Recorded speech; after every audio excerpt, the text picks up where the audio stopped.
Hello and welcome to the third math lesson of week 5. Now before you exit it, yes, it does have the same picture as the last lesson. Today we're reviewing again decimal place values, okay? So I'm going to plug in a number into my place value chart and I want you to go ahead and give it a name.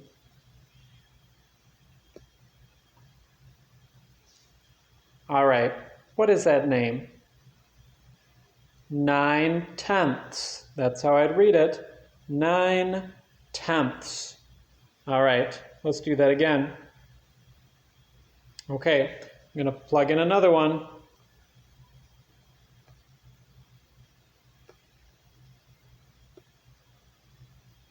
All right, go ahead and read that out loud.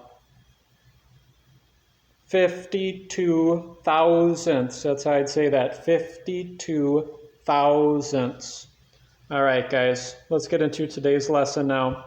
Today, we're going to be reviewing these three symbols. They should look familiar.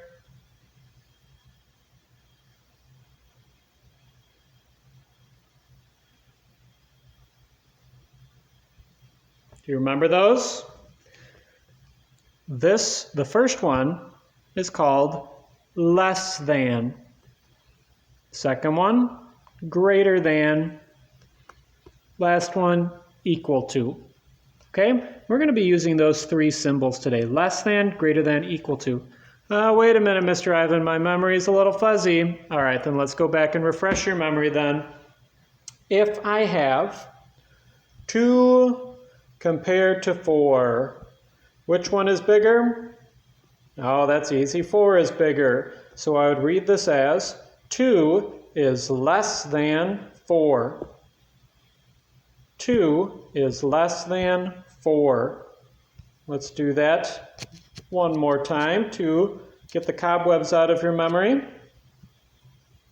All right, if I have 36 to 8, 36, which one's bigger? 36 is. So I'd read this as 36 is greater than 8. One more time. 36 is greater than 8. Okay. Now, what am I going to do if I have, instead of 36 and 8, if I have 36 hundredths compared to 8 tenths? Now, you might be tempted to look at this and say, oh, I got that, Mr. Ivan. 36 is bigger than 8. Nope. Incorrect. Wait a minute, Mr. Ivan. You just said 36 is bigger than 8. It is. But 36 hundredths compared to 8 tenths, think about it this way, guys. What did we learn on lesson 1 this week? Money. If I have 80 cents and you have 36 cents, who has more?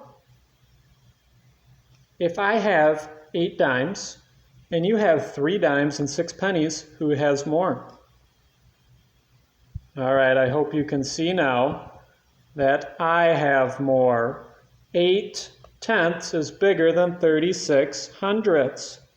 When we're studying comparisons with decimals, we've got to pay attention to that decimal point, okay?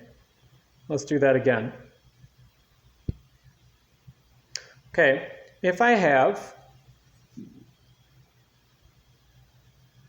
45 hundredths compared to 4 tenths, which one's bigger? Well, ask yourself, if I have 45 cents and you have 40 cents, who has more? You can see easily there. I do. 45 tenths is greater than 4 tenths. Let's read that together. 45 tenths is greater than 4 tenths. All right, guys, let's do that one more time. If I have 600 and 21 thousandths compared to 0 and 7 hundredths. Which one's bigger? This one might be a little bit harder to see, so I'm going to go ahead and break it up into my decimal places. Well, they both have a 0 in the ones place. Good. This one has a 6 in the tens place. This one has a 0. Right there, that's my giveaway, guys. What's bigger, a 6 or a 0? Very good. So how am I going to read this? I'm going to call this 0 and 621 thousandths is greater than 7 hundredths. Say that with me. 0 and 621 thousandths is greater than 0 and 7 hundredths. All right, very good. Put that into practice on your assignment today.